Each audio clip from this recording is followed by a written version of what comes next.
আল্লাহর কাছে শুকরিয়া আদায় করে তিনি আমাদেরকে আহলুস সুন্নাত ওয়াল জামাতে অন্তর্ভুক্ত করেছেন। কিন্তু দেখুন একটি বিরাট গোষ্ঠী রয়েছে যাদেরকে বলা হয় শিয়া। তারা কারা? তাদের সম্পর্কে আজকে কিছু আলোচনা আমরা করতে চাই। প্রথমত আমরা বলবো শিয়া শব্দের অর্থ হচ্ছে দল বা উপদল। ইসলাম দল উপদলকে অনুমোদন করে না, ইসলামে এর কোনো অস্তিত্ব নেই। দেখা গেছে যখন আবু বকর রাদিয়াল্লাহু আনহু যখন খলিফা হলেন তখন কেউ দুই একজন ভিন্ন মত অবলম্বন করেছিল।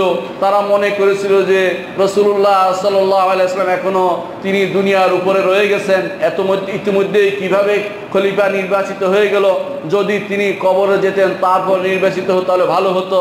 এই মত যারা পোষণ করত তাদেরকে তখন বলা হতো যে এরাই হচ্ছে শিয়া। কিন্তু তারা তখনও রাজনৈতিক দল ছিল না। পরবর্তীতে আলী রাদিয়াল্লাহু আনহু যখন আবু বকর রাদিয়াল্লাহু আনহু হাতে বায়াত করেন তখন সেটার অস্তিত্ব বিলীন হয়ে যায়। পরবর্তী দেখা যায় দ্বিতীয় পর্যায়ে এসে এমন গোষ্ঠী দাঁড়িয়ে যায় যারা আলী রাদিয়াল্লাহু আনহুকে সাহায্য সহযোগিতা করেছিল, তখন তাদেরকে বলা হতো শিয়াতে আলী বা আলীর গোষ্ঠী। আবার অন্য দিক থেকে যারা ছিল তাদেরকে বলা হতো শিয়াতে মুআবিয়া বা মুআবিয়া রাদিয়াল্লাহু আনহুর গোষ্ঠী। অনুরূপভাবে তৃতীয় পর্যায়ে এসে দেখা গেল সেটা ডালপালা মেলে আরো বাড়তি হয়ে গেল। প্রথমে ছিল সামান্যতম যে অনুসারী বা তাকে ভালোবাসে তার পক্ষে থাকা, পরবর্তীতে সেখানে দেখা গেল যে প্রত্যেক আকীদা গোষ্ঠী হয়ে গেল। এক একটা নতুন আকীদা ধারক বাহক তার নিজেদের মধ্যে তৈরি করে নিল। কিরকম? তাদের মধ্যে একদল ছিল তাদেরকে বলো জায়দিয়া। তারা যেমন বর্তমানে ইয়েমেনে যারা আছে, হুসিরা ক্ষমতা নেওয়ার আগে, দখল করার আগে সেখানে জায়দিরা ছিল। এই জায়দিরাও শিয়া, কিন্তু তারা ছিল অনেকটা সহনীয় পর্যায়ের।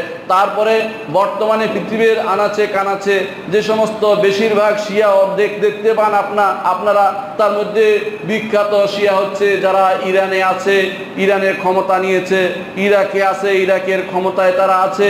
অনুরূপভাবে বাহরাইনের একটা বিরাট অংশ দখল করে আছে।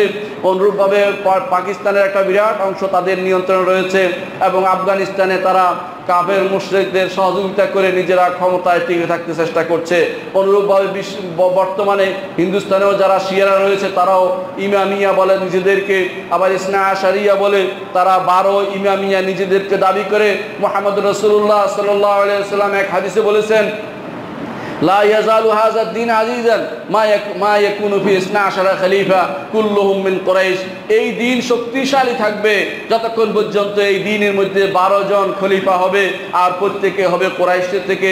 এই হাদিসটি সম্পর্কে তারা অপব্যাখ্যা করে নিজেদেরকে 12 ইমাম বানিয়ে নিয়েছেন। কিন্তু আপনারা ভালো করে জানেন তাদের শুধুমাত্র আলী রাদিয়াল্লাহু আনহু এবং হাসান ছাড়া আর কেউ খলিফা ছিলেন না। তাহলে তাদের সেই দাবি সম্পূর্ণরূপে মিথ্যা। এই হাদিস দিয়ে তাদের দলিল নেওয়ার কোনো সুযোগ নেই। আর একটি কারণও মিথ্যা, তা হচ্ছে এই 12 ইমাম বলতে আসলেই 12তম ইমাম পাওয়া যায়নি, কারণ তাদের 11 নম্বর ইমামের কোনো সন্তান ছিল না, নিঃসন্তান অবস্থায় তিনি মারা যান। তাহলে 12তম ইমাম তাদের সৃষ্টি হয়নি। আল্লাহ তাআলা মিথ্যুকদেরকে ধরিয়ে দিবেন, মিথ্যা তাদের প্রকাশ করে দিবেন, সেজন্য 12তম ইমাম কখনো আসেনি। তারা বলে যে একজন বা এই আমাদের 11তম ইমামের একজন দাসী ছিল, দাসীর ঘরে এক সন্তান হয়েছিল। সেই সন্তান রাগ করে পাহাড়ে ঢুকে গিয়েছিল। সেই পাহাড়ের সামনে আজও তারা দাঁড়িয়ে থাকে আর বলতে থাকে, ওখরুজিয়া মাওলানা, ওখরুজিয়া মাওলানা। ঘোড়া গাড়ি নিয়ে, কখনো সেভরোলেট গাড়ি নিয়ে দাঁড়িয়ে থাকে আর বলতে থাকে, মাওলানা বের হয়ে আসো। কিন্তু পাহাড় থেকে তো কেউ বের হয়ে আসে না। 1000 বছর তারা শুধু ডাকিয়ে যাচ্ছে, কিন্তু পাহাড় থেকে কেউ বের হয় না, কারণ এমন কোনো লোক সেখানে নেই। আজও তারা এই বিশ্বাস করে। এই জন্য তারা লেখে ফাররাজাল্লাহু আনহু, কিছু হলেই যে কিছু কোনো কারো নাম আসলে সেই ইমামের না তথাকথিত মুহাম্মদ ইবনে হাসান আসকারী নাম আসলে তারা বলে আজ লেখে, অর্থাৎ আজ্জালাল্লাহু ফুরুজাহু, আল্লাহ তাআলা তাড়াতাড়ি বের করে দেন। এই পাথর থেকে কিছুই বের হবে না, কারণ আসলে সেখানে কোনো মানুষ নেই। সেখানে তাদের ধারণা, কারণ তারা হুমার গাধার চেয়ে অধম, সেই জন্য তারা মনে করছে এখানে ভিতরে বোধহয় কেউ লুকিয়ে আছে। নাউযুবিল্লাহ। তাদের বিশ্বাস অত্যন্ত ভয়াবহ। আমি তাওহীদ সম্পর্কে তাদের বিশ্বাসগুলি বলে দিচ্ছি। প্রথমত তারা আল্লাহর সিফাত সমূহকে অস্বীকার করে। কোরআনে কারিমে আসা, হাদিসে আসা আল্লাহর কোনো সিফাতকে তারা মেনে নেয় না। দ্বিতীয়ত তারা মনে করে আল্লাহর উপর নতুন করে কোনো কিছু উদয় হওয়া সম্ভব, কারণ আল্লাহ তাআলা কেন তার বিশেষ লোকদেরকে, তার বিশেষ লোক অর্থ হচ্ছে হাসান হোসাইন হইতে শুরু করে এদেরকে কেন তিনি খলিফা বানালেন না, এই জন্য আল্লাহ তাআলা তার জন্য আফসোস করেন। এই আকীদাটি মূলত ইহুদিদের আকীদা। ইহুদিরা এই আকীদা পোষণ করত। তারা মনে করত যে তারা হচ্ছে আল্লাহর শ্রেষ্ঠ মানুষ, তাদেরকে কষ্ট দেওয়ার কারণে, তারা দুনিয়ার মানুষ কষ্ট দেওয়ার কারণে আল্লাহ তাআলা নাকি কান্না করতে করতে তার চোখে ভিজে যায়, দাড়ি পর্যন্ত ভিজে যায়, নাউযুবিল্লাহ। তারা আল্লাহকে মানুষের মতো মনে করে, সেরকম মনে করছে। ঠিক অনুরূপভাবে এই আমাদের শিয়া গোষ্ঠী যেটা আছে, তারাও মনে করে যে আল্লাহ তাআলা তার বিশেষ লোকদের এই কষ্ট দেখে তার উপর পেরেশানি আসে, হায় কেন সেটা হলো, এটা তো হওয়ার কথা ছিল না, অর্থাৎ তিনি যেন জানতেন না, নাউযুবিল্লাহ মিন যালিক। অনুরূপভাবে তাদের অধিকাংশই তাকদীরকে অস্বীকার করে। তারা তাকদীরকে অস্বীকার করে, এই জন্য তাদের শিয়ারা বর্তমান তাদেরকে বলা হয় কাদারিয়া, আল্লাহর পূর্ব নির্ধারণকে অস্বীকার করে। আমরা আহলুস সুন্নাত ওয়াল জামাত আমরা ঈমান আনি, তাকদীর উপর ঈমান না আনলে আমাদের মতে কারো ঈমান বিশুদ্ধ নয়। অনুরূপভাবে তারা রিসালাতের মধ্যে তাদের আকীদা বিশ্বাস আরো ভয়াবহ। রিসালাতের মধ্যে তারা বলে থাকে যে তাদের ইমামদের মর্যাদা নবী রাসূলদের মর্যাদার উপরে। এই যে খুমেনি আদ-দাল আল-মুদিল, এই পথভ্রষ্ট, নিজে পথভ্রষ্ট অন্যকে পথভ্রষ্টকারী খুমেনি ইমামুদ-দালালা, পথভ্রষ্টদের ইমাম, সে বলেছিল ইন্না লিআইম্মাতিনা মানজিলাতান লা ইয়াবলুগুহু মালাকুল মুকাররাব ওয়ালা নাবিয়্যুম মুরসাল।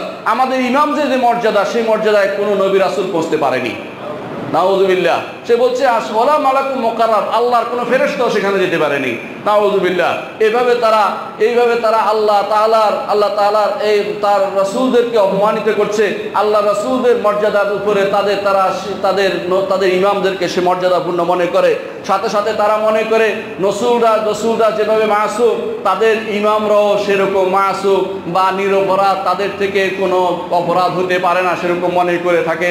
অথচ তাদের ইমামরাই বলতেন যে আমাদেরকে তোমরা মাসুম মনে করো না, আমরা মাসুম নয়। তারা বারবার সে কথা বলে গেছেন এবং তারা নিজেরাই তাদের কিতাবে ঠিক বিপরীতটা উল্লেখ করেন যে তাদের ইমামে এই করেছে ওই করেছে, তারা সেটা উল্লেখ করে থাকেন। তাদের কিতাবে উল্লেখ আছে যে তাদের দাবি দুই ধরনের দাবি আছে। এক ধরনের দাবি হচ্ছে তারা মাসুম, আরেক ধরনের দাবি তাদের বিরুদ্ধে বিভিন্ন রকমের তোহমত, অপবাদ তারা দিয়ে থাকে। অনুরূপভাবে আল্লাহর কিতাব সম্পর্কে তারা কি আকীদা পোষণ করে তা আমাদের জানা উচিত। আল্লাহর কিতাব কোরআনে কারীম সম্পর্কে আল্লাহ তাআলা নিজে বলেছেন ইন্না নাহনু নাযালনা যিকরা ওয়া ইন্না লাহু লাহাফিজুন, আমি জিকির নাজিল করেছি, আমি জিকির হেফাজত করব। অথচ এই শিয়ারা আকীদা পোষণ করে থাকে যে এই আল্লাহর কিতাব মুহাররাফ বা বিকৃত হয়ে গেছে। তাদের যে লেখক, তাদের গ্রহণযোগ্য ব্যক্তি, তার নাম হচ্ছে তাবরাসি, সে কিতাব লিখেছে, কিতাবের নাম দিয়েছে ফাসলুল খিতাব ফি তাহরিফি কিতাব রাব্বিল আরবাব। আল্লাহর কিতাব যে বিকৃত হয়ে গেছে এর উপর সে কিতাব লিখেছে, নাউযুবিল্লাহি মিন যালিক। অনুরূপভাবে তাদের মধ্যে আরেক গোষ্ঠী, তাদের মধ্যে আরো বিশ্বাসী, তাদের মধ্যে একদল বিশ্বাস করে যে কোরআনে কারীম মাখলুক, তা কোরআনে কারীম সৃষ্ট। ইমাম আহমদ ইবনে হাম্বল তিনি এই জিনিসটি প্রতিষ্ঠা করার জন্য যে কোরআনে কারীম আল্লাহর বাণী, আল্লাহর সিফা কখনো মাখলুক হতে পারে না। আল্লাহ তাআলা তিনি স্রষ্টা, তার গুণ হচ্ছে কোরআনে কারীমের বাণী, সুতরাং কিন্তু সেটা কখনো সৃষ্ট হতে পারে না। অথচ এই শিয়ারা মনে করে থাকে যে কোরআনে কারীমের বাণী হচ্ছে সৃষ্ট। অনুরূপভাবে তারা কোরআনে কারীমের ভিন্ন ভিন্ন অর্থ দেয়, অর্থ প্রচার করে। যেখানে কোরআনে কারীমের কোনো আয়াত আসবে সেখানে তারা এমন অর্থ প্রচার করবে যে অর্থ আহলে সুন্নাত ওয়াল জামাতকে আক্রমণ করে। আপনারা আশ্চর্য হবেন, আয়েশা রাদিয়াল্লাহু আনহার বিরুদ্ধে তারা এমন আয়াত নিয়ে এসেছে যে আয়াতগুলি কোনো ঈমানদার মুসলিম যদি একবার শুনে তার মনে ঈমান জাগ্রত হবে। অথচ তারা সেগুলোকে আয়েশা রাদিয়াল্লাহু আনহার বিরুদ্ধে এমনভাবে দাঁড় করিয়ে দেয়, কোনো মানুষ যদি সেখানে যায় তার ধৈর্য রক্ষা করা তার জন্য কঠিন হয়ে পড়বে। আমি একবার গিয়েছিলাম লেবাননে, দেখলাম প্রতিমধ্যে তারা সুন্দর করে টেলিভিশন সেট করে দিয়েছে, আর টেলিভিশনের মধ্যে আয়েশা রাদিয়াল্লাহু আনহা সম্পর্কে এমন অপবাদ দিচ্ছে আপনার কান সেটা সহ্য করতে পারবে না। আবু বকর রাদিয়াল্লাহু আনহুকে গালি দিচ্ছে, উমরকে গালি দিচ্ছে, মনে হয় যেন সে গালি তাদের হচ্ছে দ্বীন, তাদের ধর্ম, এটাই তাদের আকীদা, এটাই তাদের আকীদা বিশ্বাস। অনুরূপভাবে তারা সাহাবায়ে কেরাম রিদওয়ানুল্লাহ আলাইহিম আজমাইন তাদের ব্যাপারে মনে করে থাকে মুসলিমেও কয়েকজন সাহাবী ছাড়া সবাই ঈমান হারা হয়ে গেছে, কাফের হয়ে গেছে, তারা সেটা বলে, নাউযুবিল্লাহি মিন যালিক। তারা অনুরূপভাবে আল্লাহ তাআলা যাদেরকে ঘোষণা করেছেন যে তারা হচ্ছে আহলুল বাইত, তারা হচ্ছে উম্মাহাতুল মুমিনিন, তাদের ব্যাপারে তারা অত্যন্ত কটূক্তি করে থাকে, যেই কটূক্তি আমি এখানে মুখে আনার মতো সাহস করি না, এরকম কটূক্তি করে থাকে। তারা আমাদের আহলুস সুন্নাত ওয়াল জামাতের কিতাবসমূহের ব্যাপারে কীরকম ধারণা করে শুনুন। আমাদের কোনো হাদিসের গ্রন্থ তাদের নিকট গ্রহণযোগ্য নয়, এবং তারা বলে থাকে যে তারা কাগজ থেকে কাগজে আনছে, আমরা মাসুম থেকে নিয়েছি। অর্থাৎ তাদের ইমামরা যেহেতু মাসুম, তাদের নামে মিথ্যাচার করে কথা রটনা করে তারা যে হাদিস বানিয়েছে সেগুলি তারা গ্রহণ করে। আমাদের বুখারী, মুসলিম, আবু দাউদ, তিরমিজি, ইবনে মাজাহ, নাসাঈ হতে শুরু করে হাদিসের যত কিতাব আছে এই সমস্ত হাদিসের কোনো হাদিস তারা কোনোভাবেই গ্রহণ করে না। যদি করে আপনার বিরুদ্ধে সেট করার জন্য সেটা উল্লেখ করবে, কিন্তু তারা এটার উপর ঈমান আনে না। তাদের কিতাবের কথাই হলো এটা যে এগুলি গ্রহণ করা যাবে না, কারণ এদের সর্বশেষ কথা হচ্ছে সাহাবী থেকে, আর তারা সাহাবাদেরকে যেহেতু ঈমানদার মনে করে না, সুতরাং সেই হাদিস তারা গ্রহণ করে না। তারা হাদিস গ্রহণ করে তাদের ইমাম থেকে। ক্বালা আবু আব্দুল্লাহ আলাইহিস সালাম কাফি তার কুলাইনিতে আল ইস্তিবসারের মধ্যে এবং অনুরূপভাবে রাওদার মধ্যে, অনুরূপভাবে তাবরসি তার কিতাবের মধ্যে এই সমস্ত লোকগুলি যেই সমস্ত হাদিস আনে তাদের হাদিসগুলি আর কিছু নাই। ক্বালা আবু আব্দুল্লাহ আলাইহিস সালাম, কোথায় আবু আব্দুল্লাহ আলাইহিস সালাম কে? অর্থাৎ পরবর্তী প্রজন্ম যারা এসেছে, জাফর সাদেকের পরে যারা এসেছে তাদেরকে তারা তাদের কিতাব মনে করে, তাদের কথাই যথেষ্ট। রাসূলুল্লাহ সাল্লাল্লাহু আলাইহি ওয়াসাল্লামের কোনো হাদিস তারা দলিল হিসেবে গ্রহণ করে না, কারণ তাদের কাছে এই হাদিসগুলো সাহাবায়ে কেরাম যেহেতু বর্ণনা করেছেন, আর সাহাবায়ে কেরাম যেহেতু ঈমানদার নয় তাদের কাছে, সুতরাং হাদিস তারা গ্রহণ করে না। তাদের আখিরাত সম্পর্কে তাদের আকীদা হচ্ছে যে তারা মনে করে যে আলী রাদিয়াল্লাহু আনহু আবার ফিরে আসবে এবং 11 ইমাম 12 ইমাম ফিরে আসবে। যখন তাদের কাইমুহুম সর্বশেষ ইমাম যখন আসবে তখন নাকি তারা আবার সব জীবিত হবে, জীবিত হয়ে এসে তখন তারা কুরাইশদেরকে কচুকাটা করবে এবং তাদেরকে শুলে লটকেবে এবং কাবার সাথে লটকে রাখবে। কাবার চাবি জোর করে নিয়ে যাবে। কেন কাবার চাবি জোর করে নিয়ে যাবে জানেন? কারণ রাসূলুল্লাহ সাল্লাল্লাহু আলাইহি ওয়াসাল্লাম কাবার চাবি নিয়ে আলীকে দিয়েছিলেন যখন তিনি মক্কা বিজয় করেছেন। তারপর আল্লাহ তাআলা আয়াত নাজিল করলেন, ইন্নাল্লাহা ইয়া'মুরুকুম আন তু'আদ্দুল আমানাতি ইলা আহলিহা। আল্লাহ তাআলা নির্দেশ দিচ্ছেন আপনি আমানত তার পরিবারের কাছে সমর্পণ করুন। তখন আলী রাদিয়াল্লাহু আনহু আলী রাদিয়াল্লাহু আনহু থেকে রাসূলুল্লাহ সাল্লাল্লাহু আলাইহি ওয়াসাল্লাম সেই চাবি নিয়ে বনি সাইবার হাতে দিয়ে বললেন, খুযুহা তালেদা চিরস্থায়ীভাবে গ্রহণ করো। আজও রাসূলুল্লাহ সাল্লাল্লাহু আলাইহি ওয়াসাল্লাম যেটা বলেছেন, কেউ ভয়ে আজ পর্যন্ত তাদের থেকে সেই চাবি নেয়নি, আজও তাদের হাতের মধ্যে রয়েছে। রাসূলুল্লাহ সাল্লাল্লাহু আলাইহি ওয়াসাল্লাম বলেছেন, লা ইয়াখুযু মিনকুম ইল্লা যালিম, যে জুলুমকারী ব্যতীত কেউ তোমাদের থেকে এই চাবি নেবে না। আজও কেউ নেয়নি। রাসূলুল্লাহ সাল্লাল্লাহু আলাইহি ওয়াসাল্লাম সেই ভবিষ্যৎবাণী প্রতিফলিত। কিন্তু শিয়ারা মনে করে যে আবার তাদের লোক যখন আসবে, অর্থাৎ আবার আলী জীবিত হবে, আবার হাসান হোসাইন জীবিত হবে, এভাবে তাদের ইমামরা সবাই জীবিত হয়ে আসবে, এসে আরবদেরকে কচুকাটা করবে, তারপর তাদেরকে শুলে ছড়িয়ে রাখবে, তাদের লাশ লটকে রাখবে কাবার সাথে, চাবি নিয়ে নেবে বনি সাইবা থেকে। এই সবই তাদের কিতাবের মধ্যে উল্লেখ আছে। অর্থাৎ তারা মনে করে যে কিয়ামতের আগে আবার বোধহয় তারা ফিরে আসবে, এই জন্য তারা সমস্ত রকমের আয়োজন সম্পন্ন করছে। কোনো মুসলিমকে কিভাবে ধোঁকা দেয়া যায় সেই চিন্তা তাদের ভিতরে সব সময়। সপ্তমত, তাদের বিশ্বাস করে যে ইমাম হতে হবে নসরান, অর্থাৎ রাসূলুল্লাহ সাল্লাল্লাহু আলাইহি ওয়াসাল্লাম বলে দিতে হবে। গাদিরে খুমের সেই মাসআলা নিয়ে তারা বাড়াবাড়ি করে। রাসূলুল্লাহ সাল্লাল্লাহু আলাইহি ওয়াসাল্লাম যখন তিনি বিদায় হজ থেকে ফিরছিলেন, সেই 18 তারিখে, কোনো বর্ণনা 19 তারিখে, 18 তারিখে তিনি গাদিরে খুম নামে একটা ছোট একটা কূপ ছিল, গাদির তো কূপ, খুম নামক এলাকা, সেখানে তিনি বসছিলেন। বসার পরে তিনি আলী রাদিয়াল্লাহু আনহুকে তিনি বলেছিলেন, বিভিন্ন জিনিস বলেছেন, তার মধ্যে তিনি এটাও বলেছেন যে আমার আহলে বাইতের ব্যাপারে তোমরা সাবধানী হও, আমার আহলে বাইতকে তোমরা দেখাশোনা করবে।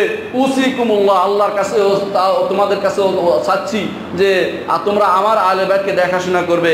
এই একটু সুবিধা পেয়েই তারা বলে বসলো যে আলী হচ্ছে নসরান খলিফা। অথচ রাসূলুল্লাহ সাল্লাল্লাহু আলাইহি ওয়াসাল্লাম বহু জায়গাতে আবু বকর রাদিয়াল্লাহু আনহুকে স্পষ্ট করে বলে দিয়েছেন যে এক মহিলা এসে বলল, ইয়া রাসূলুল্লাহ আমাকে এটা ওইটা দান করুন। রাসূলুল্লাহ সাল্লাল্লাহু আলাইহি ওয়াসাল্লাম বললেন, তুমি আগামী বছর আসো। মহিলা সাহাবী বললেন, ইয়া রাসূলুল্লাহ যদি আগামী বছর আপনাকে না পাই। রাসূলুল্লাহ সাল্লাল্লাহু আলাইহি ওয়াসাল্লাম তখন বললেন, তুমি আবু বকরের কাছে যাবে। অনুরূপভাবে আবু বকর রাদিয়াল্লাহু আনহু, রাসূলুল্লাহ সাল্লাল্লাহু আলাইহি ওয়াসাল্লামের মৃত্যুসজ্জা আবু বকর রাদিয়াল্লাহু আনহু তিনি সালাত আদায় করেছিলেন মুসলিমদের নিয়ে। আর রাসূলুল্লাহ সাল্লাল্লাহু সাল্লাল্লাহু আলাইহি ওয়াসাল্লাম তা দেখে খুশি হয়েছিলেন।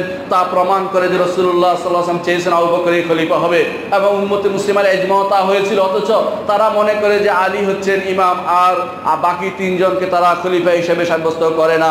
অনুরূপভাবে তারা মনে করে তার সন্তানদের মধ্যে সেটা যাবে না। এটা আসলে ভুল, কারণ এই সন্তানদের মধ্যে বংশ পরম্পরায় ইমাম হওয়া এটা ইসলামের কোনো নীতি নয়। ইসলাম যোগ্যতার উপরে ইমাম হওয়া বা রাষ্ট্রপ্রধান হওয়াকে স্বীকৃতি দিয়ে থাকে, বংশ পরম্পরার সাথে সম্পৃক্ত করা হয়নি। তারা আসলে সেটা কোথায় পেয়েছে? কারণ হোসেইন তারা বেশিরভাগই ছিল যেহেতু ইরানি শিয়া, তারা ইরানি বা যেটাকে বলে ইরানের আগেকার যে রাষ্ট্রপ্রধান ছিল ইয়াজদেদ, তার সন্তান যেহেতু মেয়েকে যেহেতু বিয়ে করছে হোসাইন ইবনে আলী রাদিয়াল্লাহু আনহু, সেই জন্য তারা মনে করে যে আমাদের এখানে বংশ যদি কোনো না চলে আরব রাষ্ট্রগুলিতে আমাদের বংশ চলবে। এই বংশ পরম্পরায় ক্ষমতার ধারণা তারা ইরান থেকে পেয়েছে। মুসলিমরা কখনো এই জাতীয় বংশ পরম্পরার ক্ষমতা ধারণা বিশ্বাসী নয়। তারা মনে করে থাকে তাদের ইমাম সম্পর্কে যে ইমাম বাব, তাদের কুলাইনি কিতাবের মধ্যে আপনি পাবেন যে বাব এন্নাল আইম্মাতা ইয়ালামুনা মা ফিল গাদ, অর্থাৎ অধ্যায় রচনা করছে আমাদের ইমামরা আগামীকাল কি হবে তা জানে। নাউজুবিল্লাহ। অধ্যায় রচনা করছে আমাদের ইমামরা সব কিছু উল্টে দিতে পারে। অধ্যায় রচনা করছে আমাদের ইমামরা বা আকাশে কত তারা আছে তা জানে। এভাবে অধ্যায় রচনা করেছে তাদের বইয়ের মধ্যে। তাদের এই মিথ্যা বইকে তারা মনে করে আমাদের বুখারীর মতো। নাউজুবিল্লাহ মিন যালিক। অথচ এই নীতি অবলম্বন করে তারা মুসলিমকে ধোঁকা দিচ্ছে। সারা বিশ্বে আপনি দেখতে পাবেন মুসলিমরা যেখানে আছে সেখানে তারা কিভাবে তারা মুসলিমদের মধ্যে ঢুকে, সেটাই আমি এখানে আলোচনা করতে চাই। তারা এভাবে ঢুকে, তারা সবসময় কান্নাকাটি করবে একটা জিনিস নিয়ে, আলুল বাইত আলুল বাইত আলুল বাইত আলুল বাইত। রাসূলুল্লাহ সাল্লাল্লাহু আলাইহি ওয়াসাল্লাম পরিবারকে নিয়ে তারা খুব বাড়াবাড়ি করে, পরিবার কে করবে? আপনাকে আমি জিজ্ঞাসা করি, হুসাইন ইবনে আলী রাদিয়াল্লাহু আনহুকে কে হত্যা করেছে? কে হত্যা করেছে? আমরা আহলুস সুন্নাহ ওয়াল জামাত তাকে কখনো হত্যা করিনি, আলহামদুলিল্লাহ। আমাদের হাত রঞ্জিত হয়নি। সেটা হত্যা করেছে যারা তাকে ডেকে এনেছিল। তারা ডেকে এনে তাকে ছেড়ে চলে গেছিল, তারাই তো তাকে হত্যা করেছে। অনুরূপভাবে হাসান ইবনে আলী, তাকে কিভাবে তারা ছেড়ে চলে গেছে? যখন তিনি বললেন যে না, আমি আমার দাদা জানের, আমার নানা জানের যে দুইজন মন্ত্রী ছিলেন আবু বকর এবং ওমরকে গালি দিতে পারবো না, তখন তারা তার পায়ের নিচ থেকে জায়নামাজটা পর্যন্ত ছিঁড়ে নিয়ে পালাতে আরম্ভ করলো। তখন হাসান ইবনে আলী রাদিয়াল্লাহু আনহু বুঝলেন যে এরা কখনো অস্থির মতি, এরা কখনো আমাকে সাহায্য করবে না। তখন তিনি আল্লাহ রাসূল সাল্লাল্লাহু আলাইহি ওয়াসাল্লাম ভবিষ্যৎবাণী মোতাবেক তিনি মুআবিয়া রাদিয়াল্লাহু আনহুর সাথে সন্ধিতে উপনীত হন। কারা ছেড়ে গিয়েছিল হাসান ইবনে আলীকে? শিয়ারাই তো ছেড়ে চলে গিয়েছিল। অনুরূপভাবে পরবর্তীতে প্রত্যেক জায়গাতে কারা অপমান করেছে আহলে বাইতকে অপমান করেছে এই শিয়ারাই। আহলে বাইত কখনো শিয়া ছিলেন না, প্রত্যেকেই আহলে সুন্নাত ওয়াল জামাতের ইমাম ছিলেন। আপনার যদি কোনো জয়নুল আবেদিন আলী ইবনে হুসাইনের সম্পর্কে জিজ্ঞাসা করেন, জানতে পারবেন তিনি বলেছেন একটি কথা, তার কাছে কিছু লোক এসে আবু বকর এবং ওমরের বিরুদ্ধে কথা বলতে আরম্ভ করলেন। তখন তিনি বললেন যে তুমি কি মুহাজির? বলে না, আমি মুহাজির না। বলে তুমি কি আনসার? বলে আনসার না। তো তুমি কি তাদের, আমি বিশ্বাস করি তুমি তো তাদের জন্য দোয়াও করছো না। ওয়াল্লাযিনা জাউ মিন বাদিহিম ইয়াকুলুনা রব্বানা ইগফির লানা ওয়া লিইখওয়ানিল্লাযিনা সাবাকুনা বিল ঈমান, তাদেরও তো অন্তর্ভুক্ত তুমি হতে পারো নাই, বের হয়ে যাও আমার এখান থেকে। তারা বের হয়ে গিয়েছিল। এই জন্য কখনো ইমামরা এদেরকে কখনো ছাড় দেয়নি, সুযোগ দেয়নি। কিন্তু শিয়ারা শুধুমাত্র নিজেদের রক্ষার্থে তারা তার থেকে সম্পর্ক যুক্ত করছে যে আমরা আহলে বাইতের অনুসারী, আমরা আহলে বাইতের কথা বলি। আহলে বাইত তো তোমাদের কথা বলে না। আহলে বাইত কোরআন এবং সুন্নাহর কথা বলে। আহলে বাইত থেকে মুহাদ্দিসিনরা হাদিস নিয়েছেন, জাফর সাদেক থেকে হাদিস নিয়েছেন, মুহাম্মদ আল বাকর থেকে হাদিস নিয়েছেন, আহলে সুন্নাত ওয়াল জামাত তাদের থেকে হাদিস গ্রহণ করেছেন। পরবর্তী যাদের নাম উল্লেখ করা হয় তাদের মধ্যে অনেকেই হাদিস বিশারদ ছিলেন না এবং আলেম হিসাবে সুপরিচিত ছিলেন না, সেজন্য তাদের থেকে হাদিস গ্রহণ করা হয় না। কিন্তু তোমরা দলীয়ভাবে একজনকে তোমরা প্রাধান্য দিতেছ। দুনিয়ার বুকে যত ফিতনা তৈরি হয়েছে সমস্ত ফিতনার মূল হচ্ছে যে কোনো কিছু না বুঝে দলীয়ভাবে অন্ধভাবে কোনো কিছু গ্রহণ করা। আর কোরআন এবং সুন্নাহর অনুসরণ করা যারা, তারা কখনো অন্ধভাবে কিছু নেয় না। যারা প্রত্যেককে তার যথার্থ স্থান দিয়ে থাকে, যারা মনে করে থাকে আবু বকর ওমরের উপরে যারা অন্য কাউকে স্থান দিয়ে থাকে, তারা কখনো সত্যিকারের ঈমানদার হতে পারে না। তারা এরাই আমাদেরকে ঠকানোর জন্য কত সুন্দর নীতি তারা গ্রহণ করেছে। এই শিয়ারা কিরকম নীতি? তাদের সেই নীতির নাম হচ্ছে তাকিয়া নীতি। তাকিয়া অর্থ হচ্ছে যে ইল্লা আন তাত্তাকু মিনহুম তুকা, যদি ভয় পাও তাহলে ভিন্নভাবে কথা বলো, এরকম ভিন্ন ঘুরিয়ে পিছিয়ে কথা বলা, এটা হচ্ছে। কিন্তু ওদের নিকট তাকিয়া হচ্ছে মিথ্যাচার করা, জলাঞ্জলি মিথ্যাচার করা।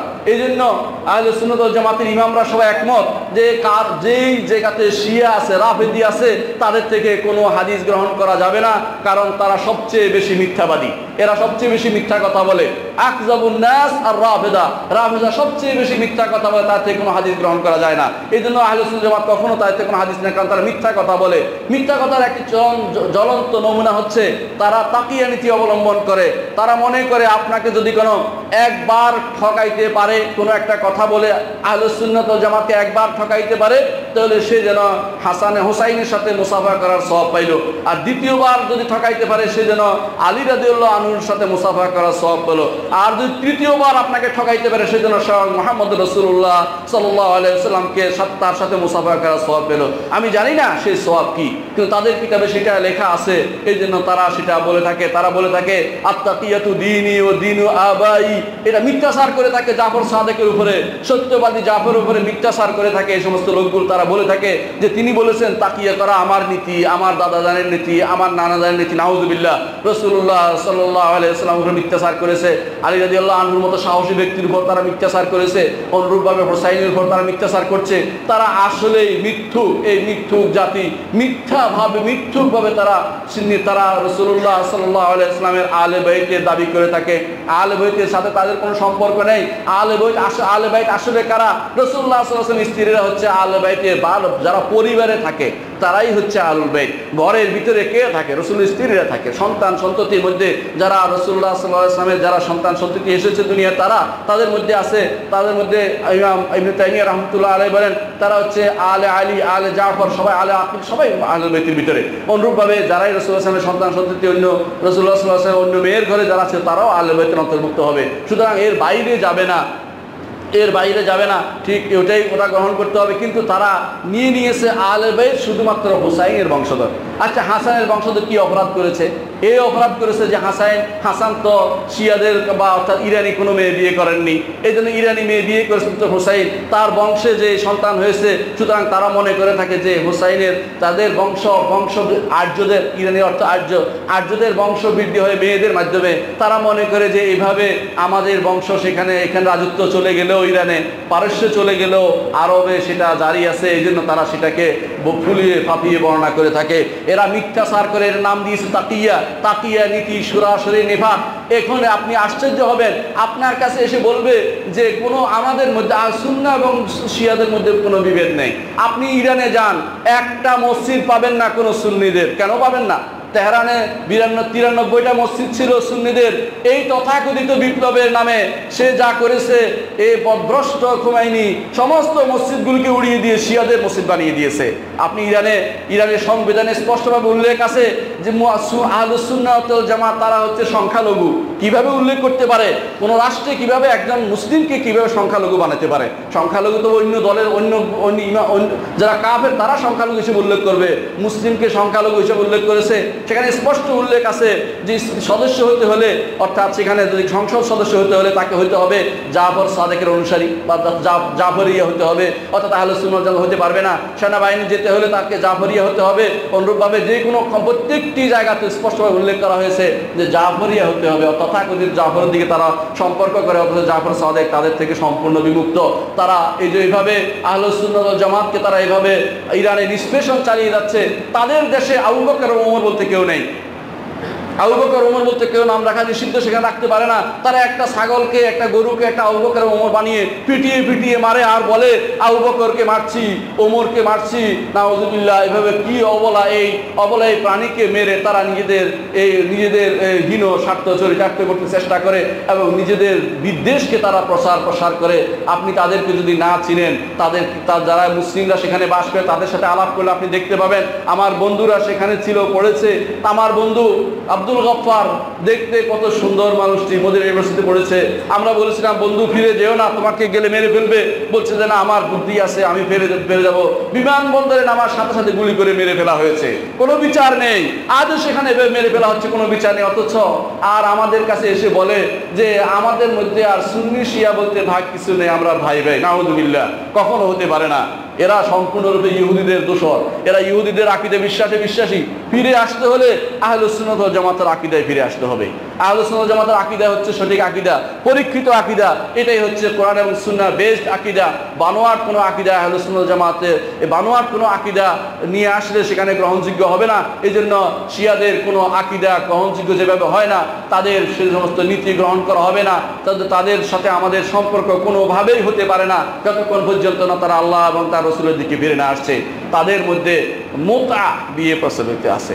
মুতা বিয়ে বুঝে তারা মিথ্যাচার করে আহলে বাইতের নামে। আহলে বাইতের নামে মিথ্যাচার করে বলছে যে মুতা করলে নাকি মুতা করার সাথে সাথে নাকি জান্নাতের টিকিট পাওয়া যায়। নাউযুবিল্লাহ। বলছে একবার যে ব্যক্তি মুতা করবে সে যেন 4 ভাগের 1 অংশ সে জীবনটা জাহান্নাম থেকে মুক্তি করতে পারলো। দ্বিতীয়বার মুতা করলে সে অর্ধেক, আর তৃতীয়বার সে 4 ভাগের 1 ভাগ, 4 ভাগের 3 ভাগ, আর চতুর্থবার মুতা করলে স্বয়ং জান্নাতে প্রবেশ করে ফেলছে। নাউযুবিল্লাহ। এই মুতা আর কিছু নয়, বেবিচার। কিছুক্ষণ টাকা দিয়ে পয়সা দিয়ে কাউকে রাজি করানো, তার সাথে কুকর্ম করা, এটার নাম দিচ্ছে তারা মুতা। এবং এই মুতা এই তথাকথিত ইমাম ও দলালা, এই পথভ্রষ্ট ইমাম খুমাইনি তথাকথিত, সেও এই মুতা করত। এবং তার কিতাবের মধ্যে আব্বাস আল কুম্মি উল্লেখ করেছেন পরবর্তী একজন, যে কিভাবে এই লোক ইমাম হতে পারে আমার জানা নেই। সেই জন্য সে শিয়া ত্যাগ করে সুন্নি হয়েছিল। মুসা আল মুসাবি সেই গ্রন্থ জিনিসটা উল্লেখ করেছে। বিখ্যাত সেই ব্যক্তি, সে খুমাইনির একসাথে পড়ালেখা করতো, পরবর্তী সে সুন্নি হয়ে গিয়েছিল। যে এই জাতীয় জিনিস আমি বিশ্বাস করতে পারি না। তারা এই আহলে বাইতের নামে যা করছে তা কখনো গ্রহণযোগ্য হতে পারে না। মনে রাখবেন, আহলে বাইত তাদের কর্মকাণ্ড থেকে সম্পূর্ণ মুক্ত। রাসূলুল্লাহ সাল্লাল্লাহু আলাইহি ওয়াসাল্লামের স্ত্রীরা আহলে বাইতের অন্তর্ভুক্ত। অনুরূপভাবে রাসূলুল্লাহ সাল্লাল্লাহু আলাইহি ওয়াসাল্লামের যে সমস্ত সন্তানরা ছিল, তার সন্তানরা সবাই আহলে বাইতের অন্তর্ভুক্ত। অনুরূপভাবে আহলে আলী, তারাও আলী রাদিয়াল্লাহু, আহলে আব্বাস রাদিয়াল্লাহু আনহু, তারাও আহলে বাইতের অন্তর্ভুক্ত। অনুরূপভাবে আহলে আকিল, তারাও আহলে বাইতের অন্তর্ভুক্ত। যাদের উপরে সদকা নেয়া হারাম তারা সবাই আহলে বাইতের অন্তর্ভুক্ত। সহজ কথা এটাই। রাসূলুল্লাহ সাল্লাল্লাহু আলাইহি ওয়াসাল্লাম বলেছেন যে আমরা আহলে বাইত আমরা কখনো মানুষের আওসাখ সদকা খাই না।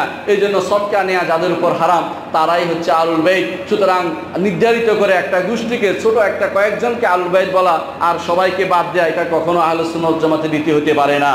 সুতরাং আমরা আহলুস সুন্নাহ ওয়াল জামাত এটাই বলবো যে কখনো আহলুস সুন্নাহ ওয়াল জামাত কখনো মিথ্যা দাবি করে না।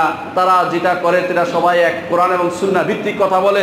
আর শিয়ারা যেটা বলে থাকে যে এরা আহলুল বাইত আমাদের পক্ষে আছে, কখনো তারা পক্ষে নয়। বহু কিতাবে, তাদের কিতাবে উল্লেখ আছে, তাদের বদনামি করা হয়েছে। বলা হয়েছে যে সাবধান হে যারা আমাদের অনুসরণ করছো, তোমরা আমাদের নামে মিথ্যাচার করো না। আলী রাদিয়াল্লাহু আনহু নিজে বলেছেন যে আমার ব্যাপারে 3 দল মানুষ ধ্বংস হবে। একদল বাড়াবাড়ি করবে, একদল আমার বিরুদ্ধাচরণ করবে, আর একদল আমার নামে মিথ্যাচার করবে। এরা সবাই ধ্বংস হবে। এরা সবাই মিথ্যাচার করছে আলী রাদিয়াল্লাহু আনহু। অনুরূপভাবে এদের মধ্যে একটা বিরাট গোষ্ঠী হাসানের নামে মিথ্যাচার করছে, একটা বিরাট গোষ্ঠী হোসাইনের নামে মিথ্যাচার করছে। এরা সবাই শিয়া। আলহামদুলিল্লাহ, সুন্নিদের আলহামদুলিল্লাহ মুখে কখনো তাদের পক্ষে খারাপ কিছু বলে না। বরং আমাদের ইমাম তাহাবী রহমতুল্লাহ আলাইহি তার এই সংক্ষিপ্ত আকীদা তাহাবীতে উল্লেখ করেছেন যে আমরা আহলুল বাইতের সাথে সম্পর্ক রক্ষা করি, তাদের সম্মান যথার্থভাবে দেই এবং তাদের মর্যাদা আমরা স্বীকার করি। তবে তাদের ব্যাপারে বাড়াবাড়ি করি না। বাড়াবাড়ি অর্থ হচ্ছে তাদের যেই মর্যাদা আল্লাহ এবং তার রাসূল তাদেরকে দেননি সেটা আমরা বলি না, বরং তাদের মধ্যে ঈমান এবং তাকওয়ার ভিত্তিতে মর্যাদা নির্ধারিত হবে। যার ঈমান নাই, যে সে আহলে বাইতের লোক হলো, সেটা গ্রহণযোগ্য হবে না। রাসূলুল্লাহ সাল্লাল্লাহু আলাইহি ওয়াসাল্লাম বলেছেন মান বাত্তা বিহি আমালুহু লাম ইউসরা বিহি নাসাবুহু, যার আমল তাকে পিছিয়ে ফেলে দিয়েছে তার নসব তাকে সামনে এগিয়ে দিবে না। বংশের মাধ্যমে জান্নাত যাওয়া যাবে না, আমলের মাধ্যমে আল্লাহ তাআলা তার দয়ায় মানুষকে জান্নাতে দিবেন। আকুলু কাওলি হাযা ওয়া আস্তাগফিরুল্লাহ লি ওয়া লাকুম ওয়া লিসাইরিল মুসলিমিন ফাস্তাগফিরু ইন্নাহু হুয়াল গফুরুর রাহিম।